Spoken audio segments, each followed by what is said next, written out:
Welcome, viewers. Today, we have something special for you. I'm going to share from my heart because I've been sharing from this book, just my story. So as a minister of the gospel for many years, and some of the things, I've gone through and many people don't know. Also contacts, also people who have grown and in the ministry. Today, I want to bring you Florence Ndonye, a lady that I've worked with since she was a girl. She was in college. I saw her get married. The husband was a great friend of mine.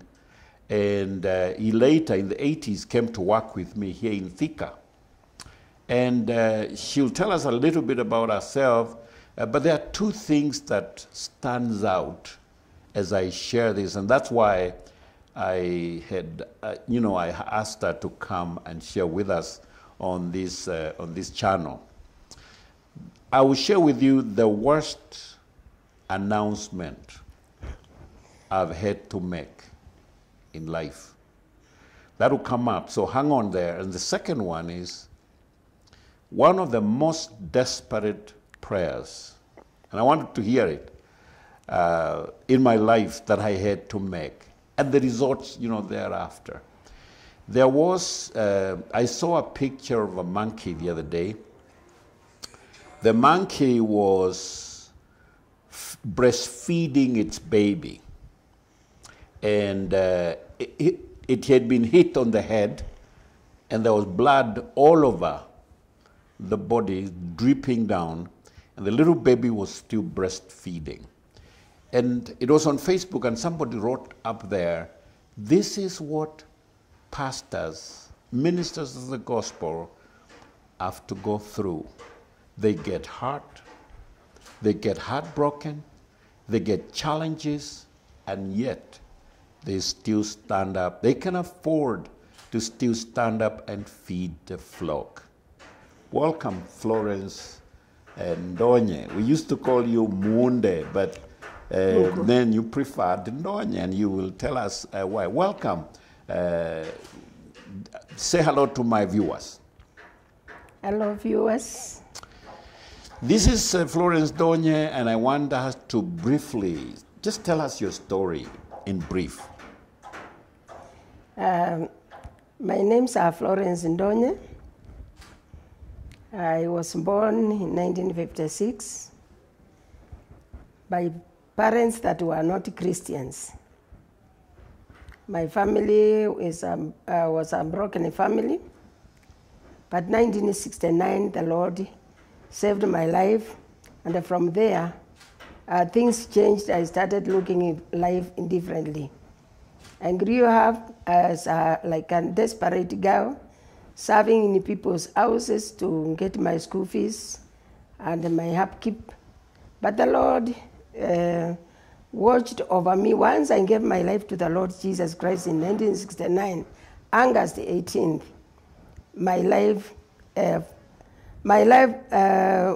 the way I looked at my life changed, and I started feeling that I was a somebody. From there, the Lord had a close walk with me, and come 1974, I was in high school, Form 2, where I met Bishop Mulandi at a camp in Machakos Technical, which is right now Machakos University. He was preaching with the team Gorillas, and there is where I got spirit-filled. I had walked without being spirit-filled, but I was reading the scriptures that you will receive power when the Holy Spirit has come upon you. And I desired the power, and the power came upon me. And from there, I had a different walk, and many things the Lord spoke to me that particular day, 1974, December. It was in that camp where Bishop, by then he was called Brother Mulandi. And I wasn't exposed to him. I did not know me. I was a Form 2. I don't know where he was coming from, but I knew there was a camp and I had planned to be there. The Lord blessed me, And that time he gave me, even he started fulfilling my visions and my dreams, because he spoke to me very clearly. I remember when I was down on the floor, I was crying, I don't care, I know the Lord will take care of me. Bishop did not understand what I was saying. When I said I don't care, he said to me, you must care. But I just kept quiet because I did not. Prayers. That was the prayers. During my prayers, I'm praying and I'm saying I don't care. But Bishop did not understand what I was saying. He said, you must care. However, I did not argue, I did not stand out like I knew many things. And the Lord spoke three things to me that time. He showed me that I would truly become a nurse, because my nursing profession, I'm a nurse by profession. And I had felt the need of being a nurse since 1968, when I read a book by title Florence Nightingale, The Lady with the Lamp. And it provoked me and encouraged me that I can become. Mm-hmm. And Florence Nightingale in England was serving the soldiers sacrificially, and over the nights and a fortnight, over 2 weeks, she was serving without complaints. I had two books that I loved when I was in my young primary school, standard 3. A book named with a title Cinderella, the lady with the Cinder's girl. She kept in the kitchen. So I knew my life was kitchen work, so that I can have my future. And the other thing, when I read about Florence Nightingale, I really grew the desire to become a nurse. But how, I did not know, because the family that was caring for me, or I was serving that time, their aim was to reach me standard 8, and then they discharged me. Standard 7 by then. They discharged me. But here, the teachers, when I reached standard 7, and I could not seem like I'm going ahead, the teachers of my primary school decided to pay school fees for me. So this time when I'm meeting Bishop Mulandi, I am in Form 2, being educated by well-wishers from the former primary school where I was. And then that time, I got the revelation that I will be a nurse. And I was given the years by the Spirit of the Lord. I was given 78, I will become a nurse. 1981, I will get married, and my firstborn shall be a baby boy. Those were three things that I had. Right there when you are praying. When I'm praying, and I'm down the floor. So, cut the long story short, you went to Machakos MTC. Now in 78, here I am. In MTC. Training as a nurse. As a nurse. 1978, 10th January. And that's where I met you now. And that's where now we are meeting. Because I was living in Machakos with other brothers, and was it your husband as a young man who came to occupy the house when I left? Exactly, with Benson Zhao. So were you friends then with him? No, yes. Yes, we were not friends, but in October 78, when you were about to marry in December, yes, is when we became friends with Julius Ndonye. Oh, okay.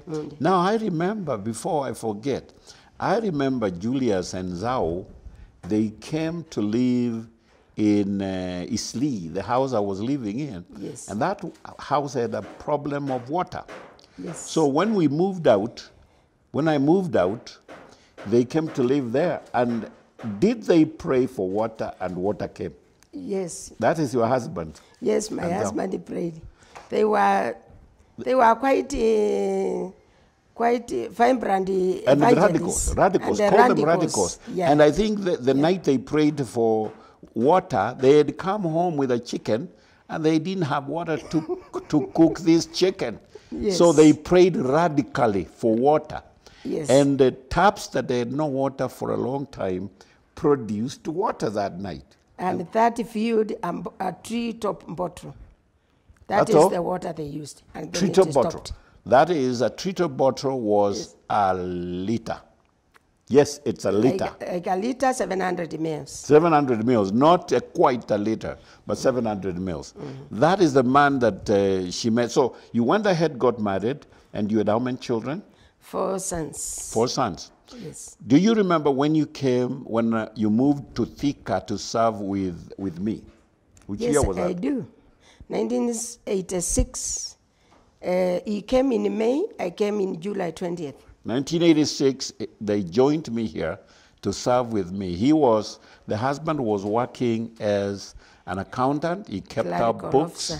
Clerical officer with the Minister of Education. Yeah, and he really served faithfully in CCI at those years, I remember.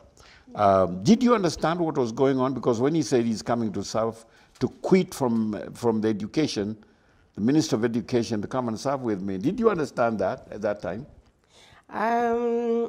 You had visited us in 1981 at Makwen. Yes. If you remember. I remember. You visited us and you shared with us the vision. Yes, and the call. Of the call of joining you. But then we were like the dependents of the only people the family wasn't depending on in our family, in the Munde's family. So you needed the little salary. We needed the little salary to educate our siblings who were 5 following us.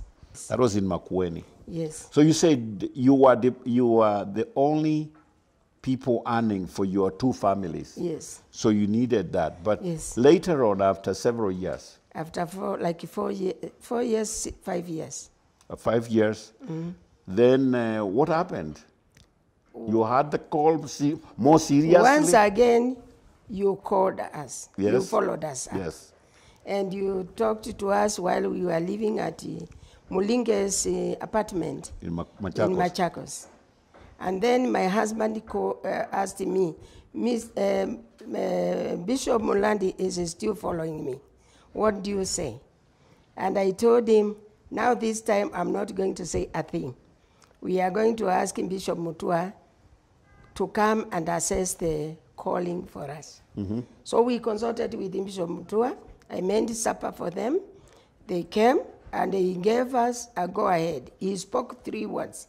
He said, if it is the calling of God, you will go and succeed. If it is the calling of friendship, you will not succeed.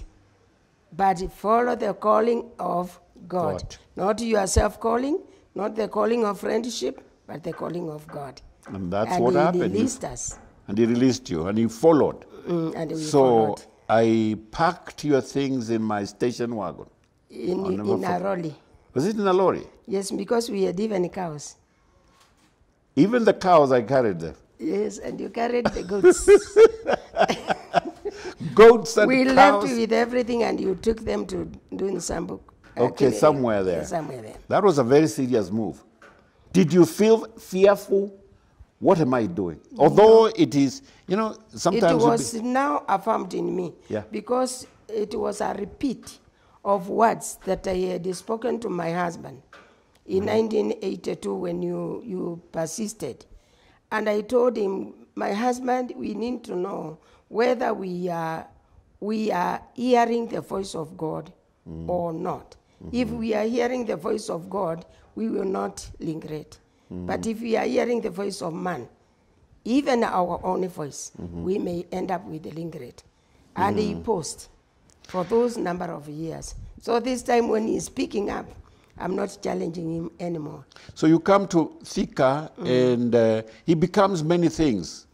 Julius Munde becomes many things. He's not just an accountant. I tell you. He dives into the ministry.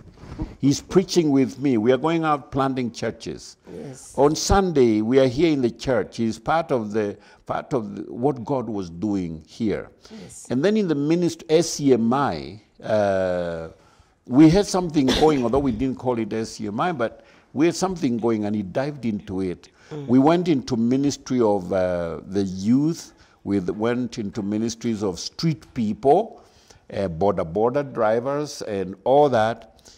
And I remember the night we were doing a feeding program for the border people, the matatu people, the touts, we call them touts, the guys who work with the public transportation here. We had a dinner for them and we were preaching to them. We had a burden for these people. And he was driving into the meeting that night when he collided with an army truck. Yes. And he threw him off outside the road, and the accident was not very good. After going into the local hospital, he reminded us, after the accident, where did we take him? He was taken to the local hospital. We took him to the government hospital. Yes. Where Dr. Wachira referred him to Nairobi Hospital as my request. You requested? I requested because of the examination procedures. Because we didn't know the injuries. We didn't know how he was injured. So you wanted more serious scrutiny. Yes. And that's how Wachira, referred him to Nairobi Hospital. Nairobi Hospital is quite an advanced hospital here in the country and very expensive, for people. But we took him there. Did you go with us? I don't remember. Went with the Pastor Baila, Reverend Baila. Reverend Baila. I don't remember other people because I had called many people. Yeah, but did I go? You did not go. I did not go. Because of what was going on. Yeah. But when there was the meeting that was going on with Bishop Masika and other singers from elsewhere. They had come. How long did he stay in Nairobi Hospital? Do you remember? Hours. Oh, it was hours. Yes. Because after he was admitted, 9, by 1:15 he was gone. So when you went there, that is when you gave my name in case the hospital needed to call. Yes. And that's how I received. We had the phones where you dial, you go, around. And I had one in the house, that's all. And this call came, and it was not a very good call because they said, your man has died.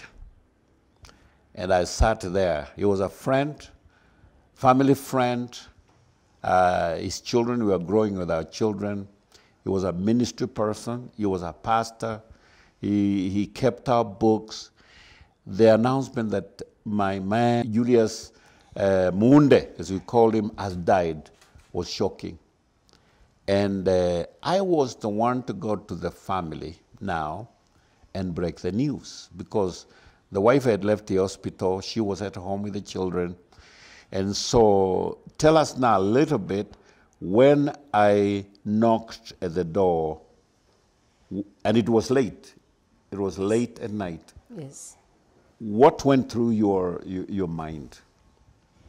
Because the doctor had told me that he will inform me about the progress, and he asked me who is the first contact that we can conduct in case of any information.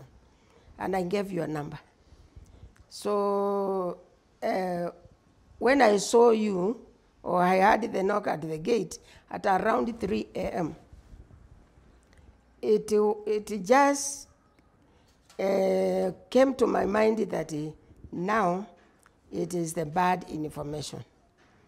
So when you came in, I opened it for you, and I seemed not to be having many things. I went back to the kitchen. Did you call the children? The children were just seated watching the TV. Yeah, that late? That late. Nobody had slept. Because their father had been taken to the hospital and nobody knew. And we were all ready to go. Even Joshua, my second born, had gone. They had all gone for the meeting. The meeting that they had gone for the meeting. They were brought him back, but nobody knew what was happening. Is that right? Yes. But they had an idea he was in the hospital. They had an idea that the mom went to the hospital with the dad. Okay. So we come here, and it is so dark. Here we come. Yeah, I come in. My wife is with me. And your wife follows me to the kitchen. And I tried to calm her down not to Not to say it Not to loudly, say but a she was thing. crying. She was weeping. She was weeping loud, weeping. I cooled her down, and then I requested her not to shout, because I wanted my nephew, who was staying with us, to go home. Now I had to prepare him. I just composed myself, prepared him, gave him fare, told him that by 5 he will be out to go to Machakos, and he will pass by Nairobi. Tell the brothers, my brothers-in-law, that Dad is in the hospital, not in good shape, Nairobi hospital. They may check, because I knew if they check, they will know from there. Yes. Then I sent for my mom. My mom and my paternal uncle, our dad had passed on some days, some years back before I got married. So I sent for my mom and for my uncle, and they came. Now, before that, let's go back to the evening, that very morning. It's morning, it's 3 a.m. And I am going, and I was telling my viewers, this is one of the worst breaking news. To go to a family, a mother and children, and to break the news that their father, husband has passed on. I struggled that morning. I really, really struggled. Going to break the news was the worst breaking news. I hope that I will ever have to give.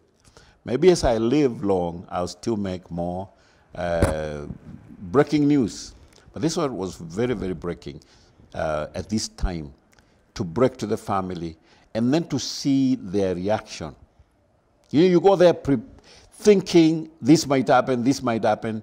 I've had worse cases where people are screaming out loud and they falling and rolling on the floor when you break the news. And for a pastor, as I was saying in the beginning, for a minister, this is one of the difficultest moments.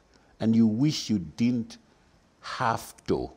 You wish you had somebody else, to break the news. Oh, yeah. Today, Florence Ndonye is serving with me here at Christian Church International Thika. She's one of the pastors, full-time, working with me, and she does visitation, hospitals, when we have cases like those. The Lord allows us to go through challenges in life to help others. Florence has helped many, many other people and is still helping. My, we can go on and on and on and on. My friend, thank you for being with us and listening. Please make sure before you exit this video, you subscribe. I want you to be my subscriber. Please, as we go on, we will be feeding you with more videos as the Lord enables us. God bless you and have a great one.